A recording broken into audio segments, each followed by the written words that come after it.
Alien Prince is horrified. We only engaged a human recon unit. Prince Veltharion stood at the observation deck of the Royal Hunting Vessel Crimson Dominion and watched the stars pass by with cold satisfaction in his 4 eyes. His younger brother, Prince Sarvex, approached from behind with careful steps that showed respect for the elder prince. "Brother, are you certain about this hunt?"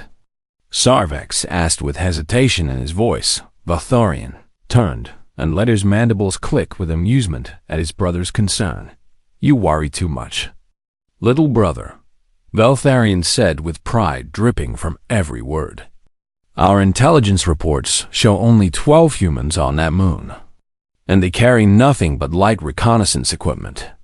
The succession debates would begin in 3 cycles, and both princes needed glory to cement their positioned before the Imperial Council. Their father, the Emperor, had made it clear that only strength and achievement would determine the next ruler of the Valkyrie Empire. What better way to prove strength than to capture specimens of the species that had caused so much trouble in the outer regions?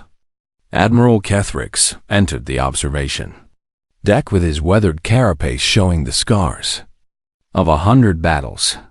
Bowed to both princes, but his expression carried concern that he could not fully hide. "Your Highnesses, I must advise caution," the Admiral said, with the weight of experience behind his words. "The humans have a reputation that we should not dismiss so easily." Veltharion laughed, and the sound echoed through the metal chamber like breaking glass. "Reputation?" The prince spat with contempt. "Propaganda and exaggeration from species too weak to face them properly." "My prince, the Crocian thought the same before. The Crocian were fools and cowards," Veltharion interrupted with anger flashing in his eyes. "We are Valkyrie, the supreme predators of 12 systems, and we do not fear soft-skinned creatures from a single world." Sarvex looked between his brother and the Admiral with uncertainty on his face. "Perhaps we should study them first?" Sarvex suggested with hope for a compromise. "Study them?" Veltharion moved closer to his brother with intimidation in his posture.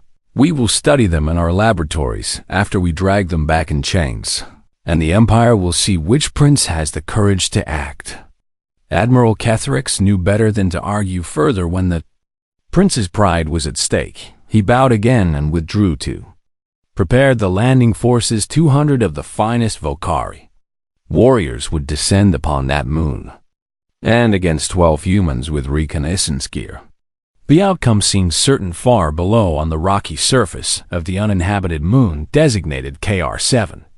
Captain Park J-1 crouched behind a formation of crystalline rocks and studied his tactical display.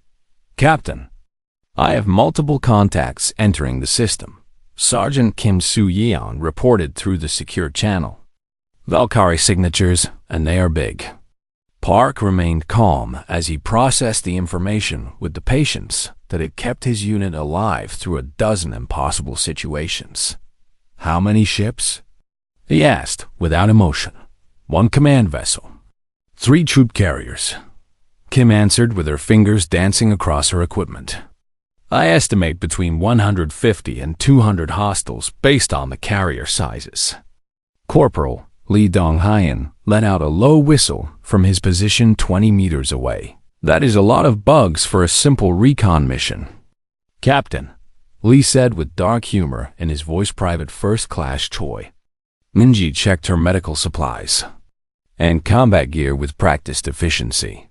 They must want us pretty badly," she observed with a steady voice that betrayed no fear. Captain Park stood and looked at his team of 12 soldiers who had followed him through hell more times than he could count. They were the 7th Terran Recon Unit, nicknamed the Ghostwalkers, and they had earned that name in blood and shadow.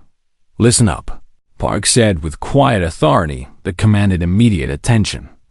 "We are outnumbered and outgunned, and we have no extraction for at least 36 hours until the fleet responds to our beacon." His soldiers watched him with complete trust in their eyes. "So we do what we do best. Park continued with a small smile forming on his weathered face. We disappear, we observe, and if they force our hand, we make them regret ever hearing the word human. Sergeant Kim grinned as she began uploading infiltration protocols to hack the Valkyrie communication frequencies, already on their comms. Captain, she reported with satisfaction, they think we are easy prey. Good, Park nodded with approval. Let them think that until it is too late to think anything else. Corporal Lee patted the mining charges he had acquired from the abandoned facility nearby. I found some interesting toys in the old excavation site, he said with dangerous enthusiasm. These canyons are going to become very unfriendly. The team dispersed into the shadows of the canyon system with movements so silent that even the wind could not detect their passing. Had trained for years in the most hostile environments Earth could offer. From the frozen peaks of mountains to the crushing depths of oceans, this barren moon was nothing compared to the world that had forged humanity into the most adaptable survivors in the known galaxy above them. The Valkyrie ships entered, orbit with weapons armed and glory on their minds. Prince Veltharion watched the landing pods prepare with anticipation. Burning in his chest, today we show the galaxy what happens when inferior species wander into Valkyrie space, he declared to the warriors assembled. Before him, the soldiers roared their approval with raised weapons and clicking mandibles. Admiral Kethrix watched from the bridge with a feeling of dread that he could not explain. Something about this felt wrong, but he had no evidence to support his instincts. Landing pods launched toward the surface with 200 elite warriors ready. For an easy victory, they expected to find frightened humans hiding in caves and begging for mercy. They had no idea that the hunt had already begun, and they were not the hunters. The Valkyrie landing pods hit the rocky surface of KR-7 with thunderous impacts that sent dust clouds rising into the thin atmosphere. Squad leader Dex Ral emerged first, with his plasma rifle raised and his 4 eyes scanning the barren landscape. Spread out and begin sweep pattern alpha, he commanded through his helmet communicator 40. Warriors moved into the nearest canyon with confidence in every step they took there. Thermal sensors showed no heat signatures and their motion detectors remained silent. The humans must be hiding in the caves, one soldier reported with contempt in his voice. Cowards cannot face us in open combat. Dexril agreed with a click of his mandibles and led his squad deeper into the winding stone passages. The canyon walls rose 30 meters on either side with strange crystal formations that scattered their sensor readings. Squad leader, I am getting interference on my equipment, a warrior reported with growing concern. It is just the minerals in the rock. Dexral dismissed the worry without stopping. Keep moving and stay alert. They did not notice the small device attached to the canyon wall that watched them with an unblinking electronic eye. Sergeant Kim Soo-yeon observed the feed from her hidden position half a kilometer away. First squad is in the kill zone. Captain, she whispered into her communicator. Captain Park watched the tactical display with cold calculation in his dark eyes. Wait for the second group to commit, he ordered with patience. That came from years of experience back in the canyon. Squad leader Dexril felt a strange sensation crawling up his spine. The silence was too complete, and the shadow seemed too deep.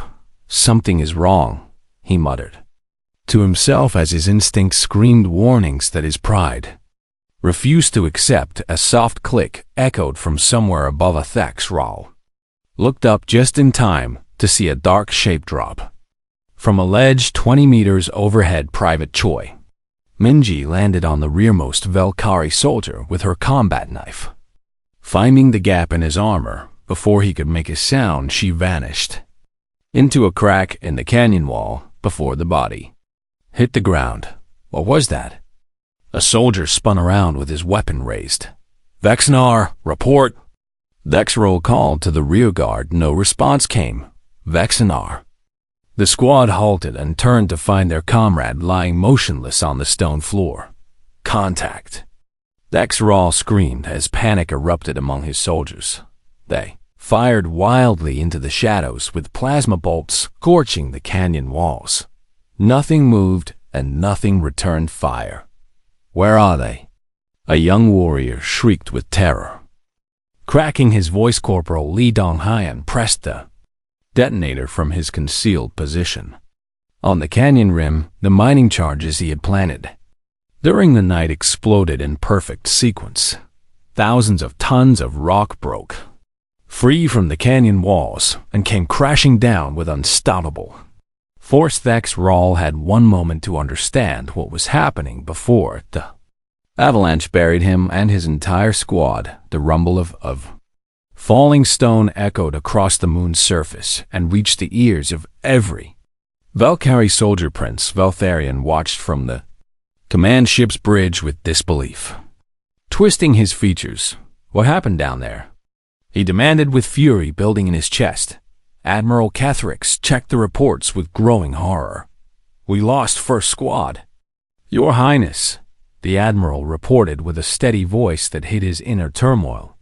All 40 warriors are gone. Gone. Veltharion's mandibles clicked with dangerous anger. How can 40 elite soldiers be gone? It appears the humans collapsed the canyon on top of them, Kethrix explained while studying the sensor data. Impossible. The prince slammed his fist against the console. Send the second wave immediately, and tell them to show no mercy. Prince Sarvex stepped forward with caution in his movements. Brother, perhaps we should reconsider our approach, he suggested with hope that reason might prevail. Reconsider? Veltharion turned on his brother with venom in his gaze. You would have us retreat from 12 primitives who got lucky with some rocks? 40 of our warriors are dead, and we have 160 more. Veltharion gestured at the tactical display with aggressive sweeps of his arm. The humans cannot have many tricks left, and our soldiers will be more careful now. Admiral Kethrix wanted to object, but the fury in the prince's eyes silenced him. The second wave of 80 warriors descended into a different section of the canyon system with orders to exterminate every human they found. Sergeant Kim had already hacked their communications and relayed every order to Captain Park in real time. They are splitting into 4 groups of 20, she reported from her hidden position. Lee, can you handle the northern approach? Park asked through the secure channel. Already set up, Captain, Lee responded with grim satisfaction. These bugs will learn that canyons are not their friends. The second ambush came 40 minutes later when another controlled rock slide buried an entire 20 soldier squad. The remaining 60 warriors regrouped in open terrain where they thought they would be safe. They were wrong. Private Choi emerged from the shadows behind their formation and eliminated 3 soldiers before disappearing again. Captain Park and 2 others struck from the opposite direction and vanished before the Valkyrie could return fire. They are everywhere. A panicked soldier screamed into his communicator. They are only 12. His commander shouted back with desperation. Find them and kill them. But finding the ghost walkers was like trying to catch smoke with bare hands. Every time the Valkyrie turned to face one threat, another appeared behind them. By the time the sun set behind the distant mountains, 80 Valkyrie soldiers lay dead on the cold stone. The humans had suffered no casualties on the command ship. Admiral Kethrix pulled up classified files that he had hoped never to read. The reports on humanity painted a picture of a species forged in the fires of a death. World Earth was a planet of extremes where predators hunted in every environment and survival demanded constant adaptation. Humans had not evolved as the strongest or the fastest, but they had become the most persistent and the most creative. They could track prey for days without rest, and they could turn any environment into a weapon. The Admiral found records of the Crocian suppression, and his blood ran cold. 200 humans had held an entire planet against 50,000 enemies for 8 months. They had won, Your Highnesses. Kethrix approached the princes with fear, finally overcoming his caution. We need to withdraw immediately. Never! Valtharion roared with wounded pride, consuming all reason. My prince, we have lost 80 soldiers, and we have not even confirmed a single human casualty. Then our soldiers are incompetent fools who deserve their fate. Sarvex grabbed his brother's arm with unusual boldness. Listen to the Admiral, brother. He pleaded with desperation. This hunt has become a disaster. Valtharion shook off his brother's grip with violent force.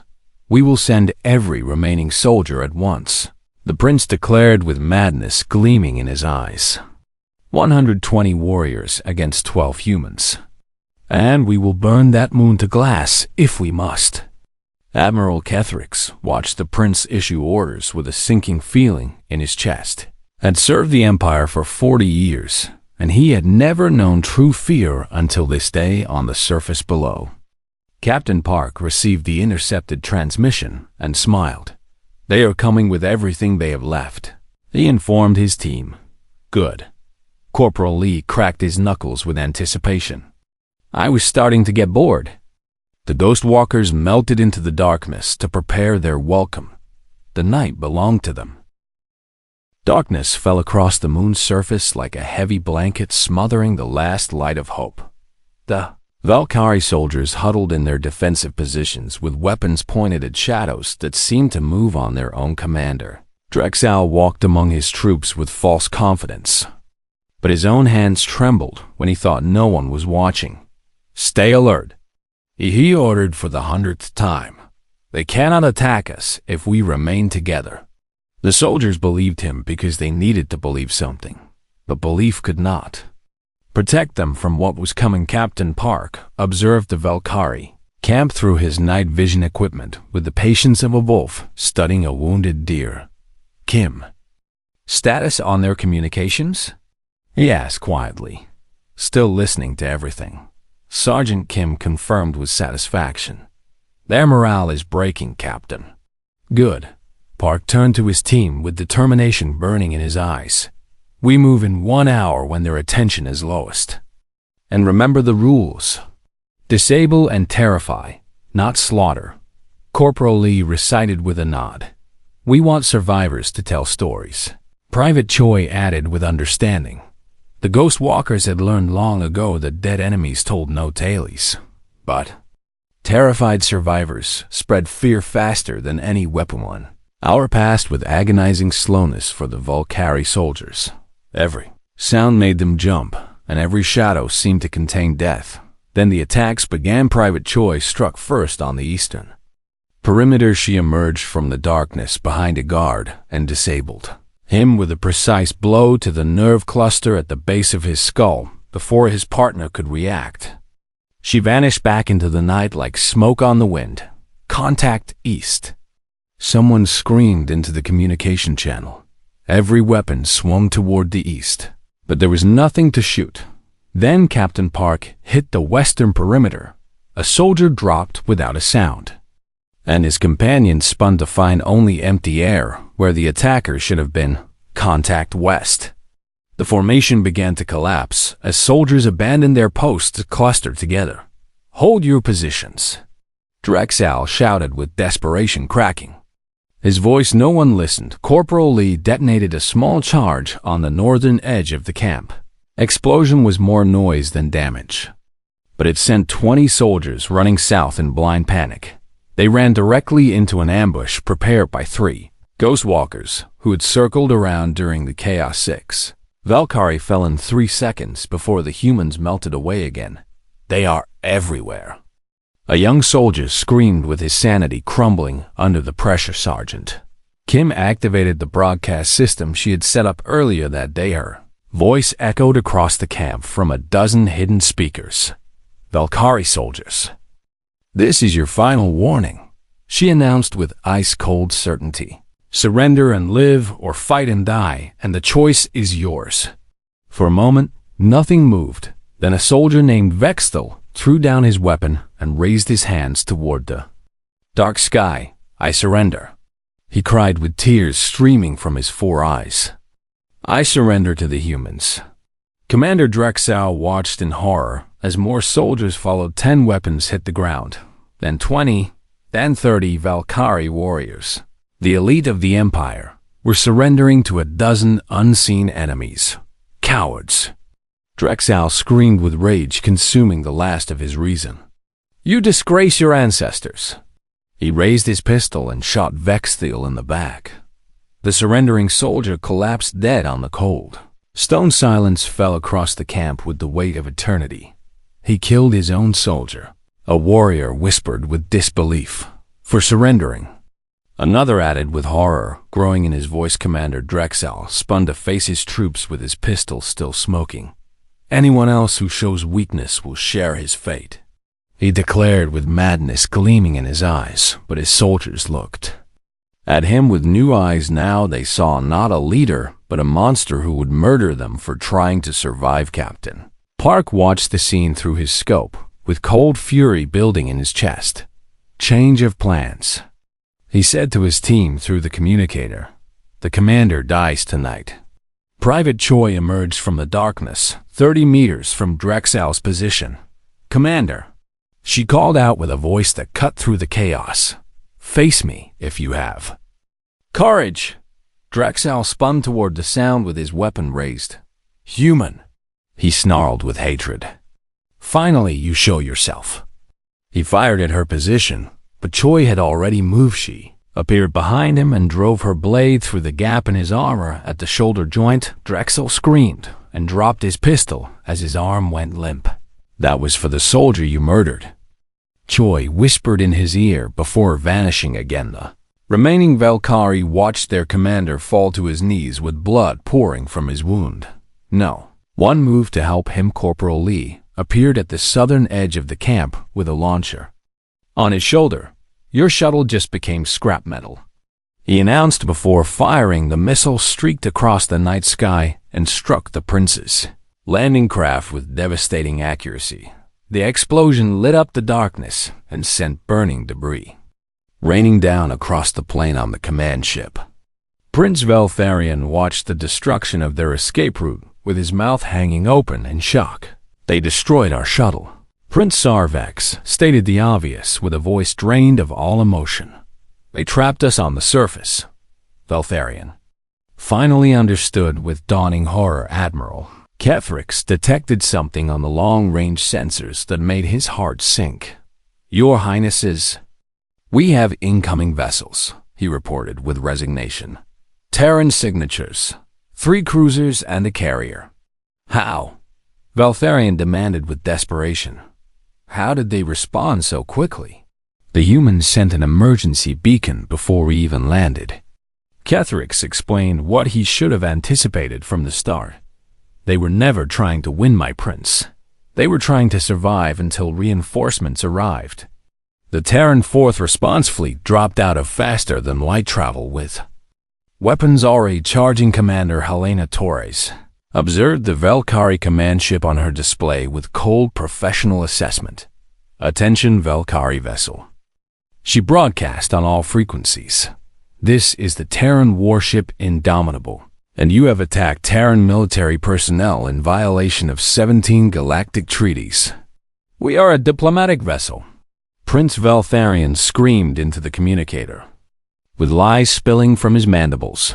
Your Highness, our sensors show 200 Valkyrie soldiers engaged in combat with our people. Commander Torres responded without emotion. You have 60 seconds to surrender or we will open fire. Admiral Kethrix grabbed the communication controls from the stunned prince. Terran vessel. This is Admiral Kethrix of the Valkyrie Imperial Navy. He transmitted with humility he had never shown before. We surrender unconditionally, and I request immediate ceasefire." Prince Veltharion stared at his admiral with betrayal and fury. Warring across his features, "You dare?" He hissed with venom. "I dare to save what remains of your crew and your soldiers." Kethrix responded with steel in his voice. "Your pride has cost us enough lives today, Your Highness."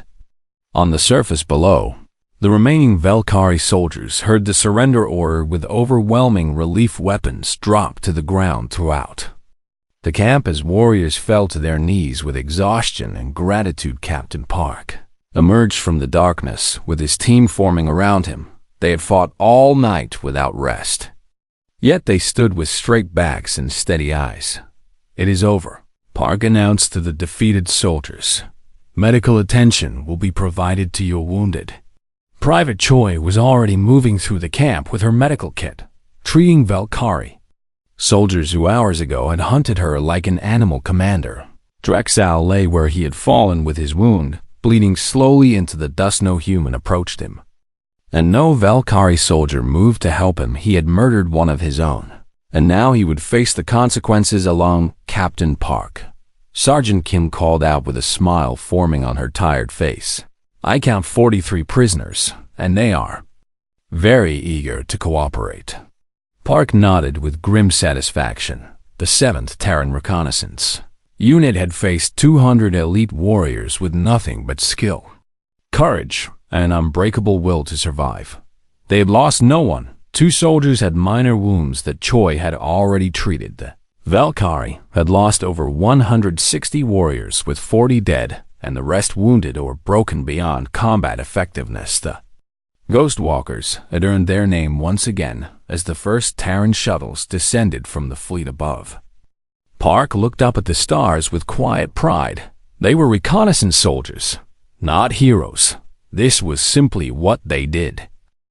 The remaining 120 Velkhari warriors gathered in the largest open area they could find on the moon's surface. Their commanders had learned from the earlier disasters and refused to enter any more canyons or narrow passages. Field Commander Drexal stood before his troops with determination masking the fear that gnawed at his confidence. "We will advance in a single formation across open ground," he announced with authority he did not truly feel.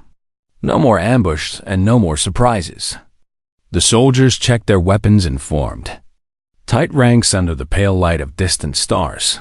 They began their march toward the last known position of the human reconnaissance unit. What they did not know was that Captain Park had anticipated exactly this response. "They are moving in formation across the eastern plain," Sergeant Kim reported from her observation point. "Perfect." Park responded through the communicator. "Begin Phase 3. The Velkhari had traveled only 2 kilometers when they found the first marker. It was a simple stone arrangement in the shape of a Velkhari skull, placed directly in their path. "What is this?" Drexal demanded as his soldiers gathered around the strange formation. "A message, Commander," one of his lieutenants suggested with unease. "The humans want us to know they were here. Ignore it and keep moving," Drexal ordered with false confidence. 300 meters later, they found another marker. This one displayed the number 80, scratched into a flat rock with precise human numerals. "That is how many of us they have killed," a soldier whispered with horror creeping into his voice. "Silence!" Drexal snapped with growing irritation, but the whispers spread through the formation like poison. The third marker appeared at the 500-meter point. It showed a simple arrow pointing forward with words written in the common galactic language. "Keep coming," the message read. "We are waiting." "They mock us," Drexal snarled with anger replacing his fear. "Double pace and let us end this."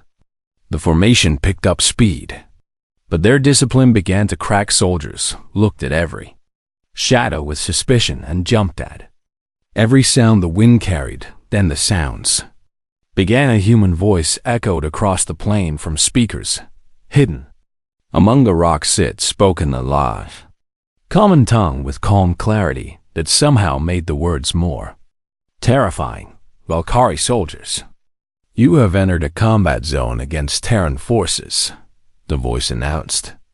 You have one chance to withdraw, and this is your only warning. Drexal raised his communication device with trembling hands. We do not retreat from prey. He shouted into the open channel. Show yourselves and face us with honor. Laughter came through the speakers. Honor? The voice responded with amusement. You brought 200 soldiers to capture 12, and you speak of honor? Cowards. Drexal screamed with rage boiling over. We are not cowards, Commander. The voice continued with ice in every word. We are patient, and we are very good at what we do. The communication cut off, leaving only silence across the plain private Choi. Minji watched the Valkyrie formation through her scope from a concealed position. 800 meters away, she had identified a wounded soldier at the rear of the formation who was limping badly. Captain, I have a possibility for Phase 4, she reported quietly. Explain, Park responded. Injured soldier at the back. And I can take him without killing him, Choi said with confidence. Do it. But be careful. Park approved the action. Choi moved like a ghost through the rocky terrain, using every shadow and every dip in the ground to conceal her approach. The wounded Valkyrie soldier named Kethver had fallen behind his unit due to his injured leg. He did not hear the human approach until a hand covered his mouth and dragged him behind. A boulder terror filled his 4 eyes as he looked up at the small human female who held a blade to his throat. Be quiet, and you will live, Choi whispered in perfect Valkyrie. Struggle and you will not. Kethver froze with absolute stillness. Choi pulled out her medical kit and began treating the soldier's leg wound with professional efficiency. What are you doing?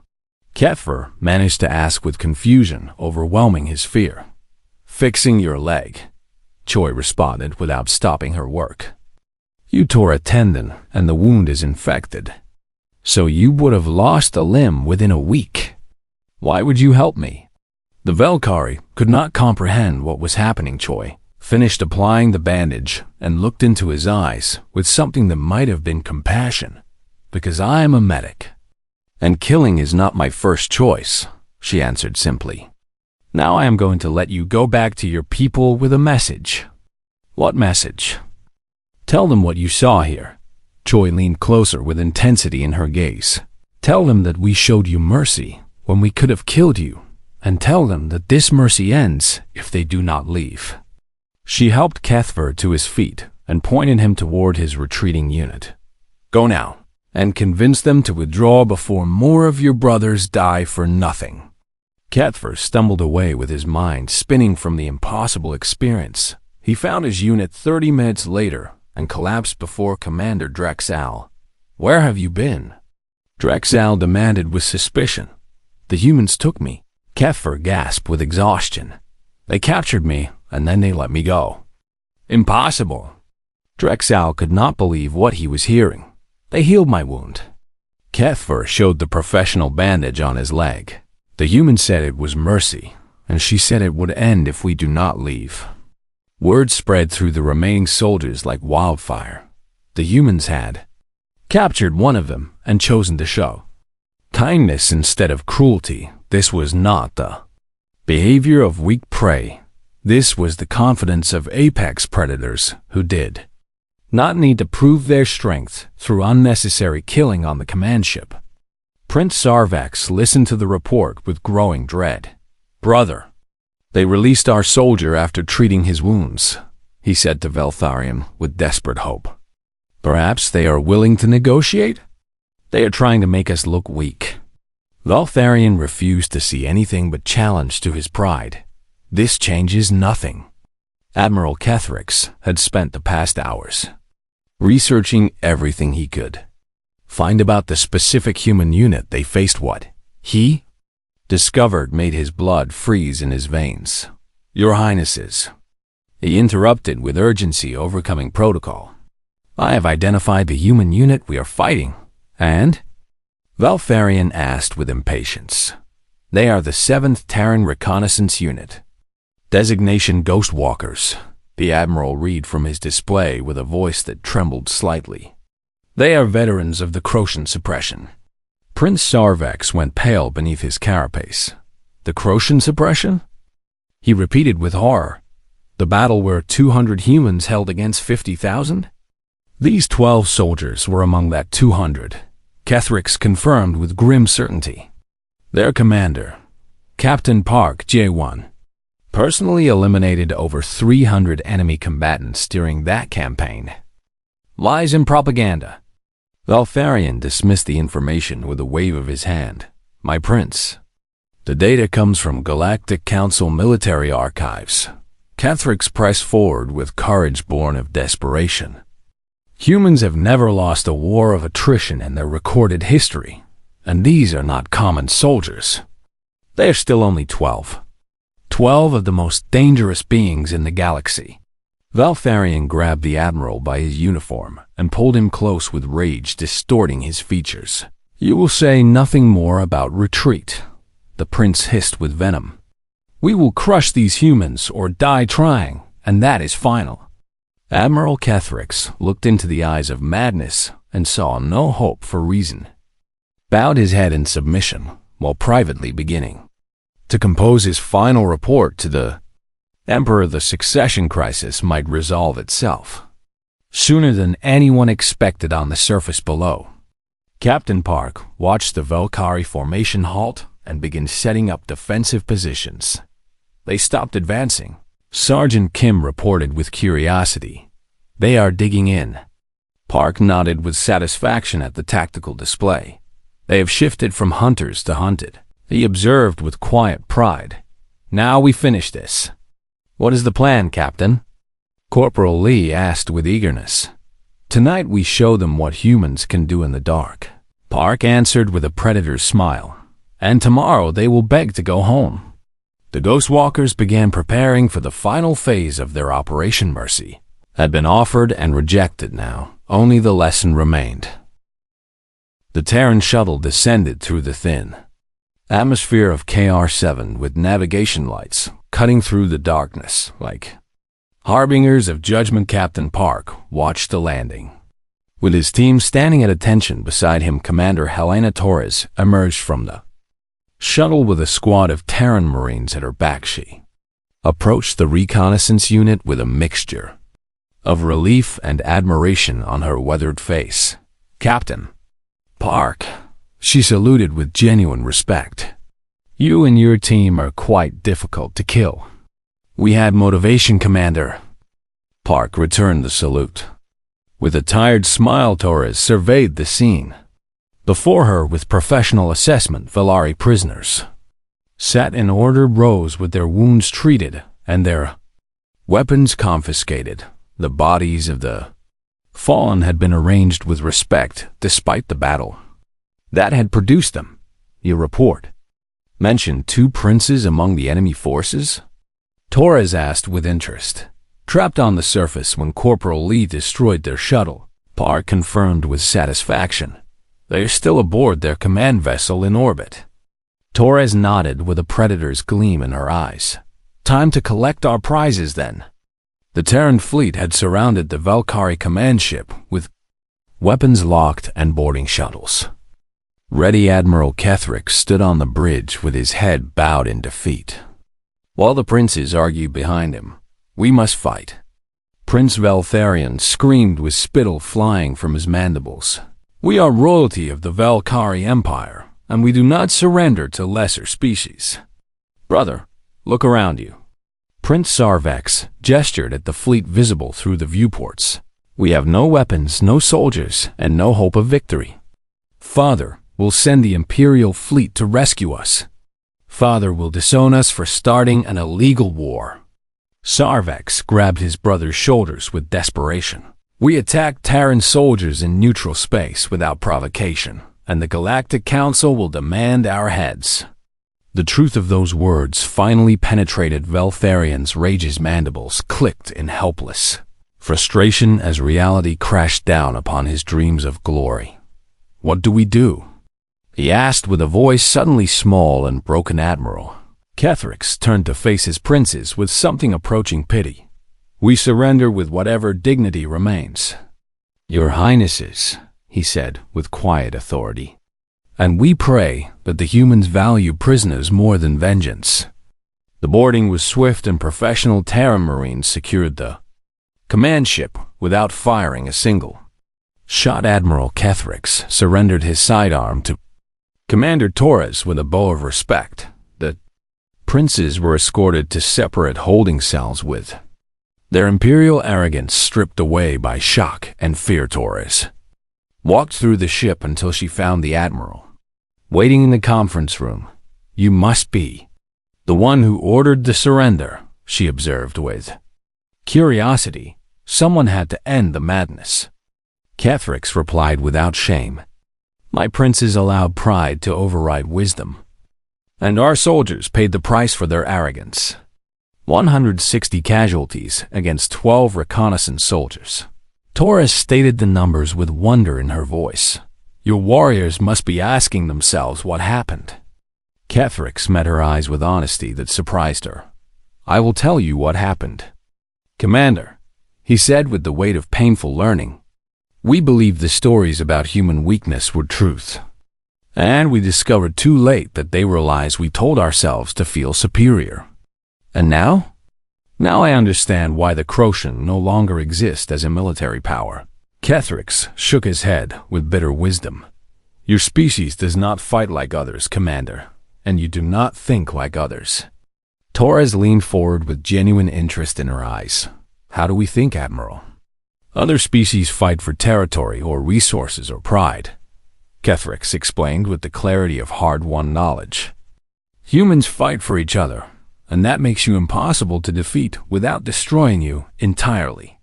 Torres considered his words with thoughtful silence before responding. "That is perhaps the most accurate assessment of humanity I have ever heard from an alien." "Admiral," she admitted with respect, "I had excellent teachers." Kethrix glanced toward the surface where the Ghostwalkers waited. "Your reconnaissance soldiers showed more wisdom than 2 imperial princes." The following days brought chaos to the Volcari Empire. News of the prince's capture spread through galactic channels faster than official reports could contain it. 2 heirs to one of the most powerful empires in known space had been defeated and captured by 12 human soldiers. The scandal rocked the imperial court and threw the succession into turmoil. Emperor Volkrath received the news with cold fury that made his advisors tremble. "My sons attacked Terran soldiers and lost," he demanded with disbelief. "Yes, Your Majesty." The messenger bowed with terror. "The humans have offered to return them through diplomatic channels." "Of course they have." The Emperor understood the politics immediately. "They want us humiliated but not desperate enough for war." The diplomatic negotiations lasted 2 weeks. The Volcari Empire agreed to pay substantial reparations and issued a formal apology for the unprovoked attack. The princes were returned in disgrace with their claims to succession effectively destroyed. Prince Sarvex accepted his fate with quiet dignity and eventually became a scholar of human military history. Prince Valtharion never recovered from the shame and died in obscurity years later. Broken by the weight of his failure, Admiral Kethrix was promoted for his actions in preventing total disaster. His first order as fleet admiral was to establish a new training program that included extensive study of human combat. Doctrine Captain Park and the Ghostwalkers received no medals and no public recognition. They returned to duty 3 days after their rescue with a new mission briefing waiting on their commanders' desk. That was the nature of reconnaissance work. No glory, no fame. Just quiet excellence in the shadows, where wars were decided before the first shot was fired. 1 month after the incident, Admiral Kethrix requested a meeting with Captain Park through diplomatic channels. They met on a neutral station with guards watching from respectful distance. "I wanted to understand something, Captain," Kethrix began without ceremony. Your soldiers could have killed many more of mine, but you showed mercy even after we attacked you. Park considered the question with the patience that had served him through countless battles. We are soldiers, Admiral, not murderers, he answered with simple conviction. Every Valkyrie we killed was someone's child, someone's friend, someone's family, and we do not take those lives without necessity. But we were trying to kill you. That does not mean we have to become what you expected us to be. Park met the Admiral's 4 eyes with unwavering certainty. The best victory is one where your enemy becomes your friend. Kethrix clicked his mandibles in surprise at this philosophy. You are strange beings, Captain, he admitted with wonder. Terrifying in battle but compassionate in victory. We are human, Park shrugged with simple acceptance. We fight like we have everything to lose because we always do. The Galactic Council updated their military assessment files after the KR7 incident. A new warning was added to every database entry regarding human military forces. Never engage human units unless total annihilation isn't acceptable. Outcome for yourself. The warning read, humans do not surrender. They do not break, and they do not forgive attacks on their own. The warning became famous throughout the galaxy as more species learned the lesson the Valkyrie had paid so dearly to teach humanity was not a species to be hunted or conquered. They were a species to be respected, and perhaps if one was very lucky, befriended on a quiet evening 6 months after the battle. Captain Park stood on the observation deck of a Terran station and watched ships pass through the void. Sergeant Kim approached with 2 cups of coffee and a knowing smile. Thinking about KR7? She asked while handing him a cup. Thinking about what comes next, Park admitted with distant eyes. The galaxy knows about us now, and that changes everything. We will adapt, Kim said with the confidence of a ghost walker. We always do. Park nodded and raised his cup in a silent toast. To the ghost walkers, he said with pride, and to the next challenge. Somewhere in the darkness of space, new threats were gathering, and new tests were forming. Humanity would face them as they had faced everything else together.